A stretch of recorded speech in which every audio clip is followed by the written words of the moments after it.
Hello all, welcome back to my channel. మీలో ఎంతమంది మీ ఫ్రెండ్స్తో చిన్నప్పుడు ఇలాంటి ఆటలు ఆడినారో కామెంట్ చేయండి. నాకు నార్మల్గా చింతగింజలు తీస్తున్నప్పుడు మేము చిన్నప్పుడు ఆడుకున్న ఒక గేమ్ నాకు గుర్తొచ్చింది.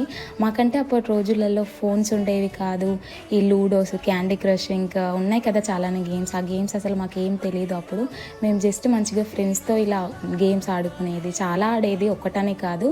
ఈ గేమ్ ఏంటంటే కింద ఇలా చింతగింజల్ని వేసుకొని ఇలా ఒకదానికొకటి అతుక్కోకుండా ఇలా కొట్టుకుంటూ తీయాలన్నమాట. పక్కదానికి తగిలిందనుకో అవుట్ అనమాట. ఇలా లాస్ట్కి ఎవరి దగ్గర అయితే ఎక్కువగా కలెక్ట్ చేస్తారో చింతగింజల్ని వాళ్ళు విన్ అనమాట. ఆ విన్నింగ్లో హ్యాపీనెస్ అసలు మాటల్లో చెప్పేది కాదు. బెట్టింగ్స్ ఉండేవి, అలా ఏమి ఉండేవి కాదు. ఓన్లీ విన్ అయినాము అంటే చాలా హ్యాపీగా ఫీల్ అయ్యేది. ఎంతైనా ఆ రోజులే వేరసలు. ఇలాంటి గేమ్స్ మీకు తెలిస్తే కామెంట్ చేయండి. Okay, bye guys. నా ఛానల్ని సబ్స్క్రైబ్ చేసుకోండి. మీకు నచ్చింది, నాకు నచ్చింది. 58 మీకు 48 అయితే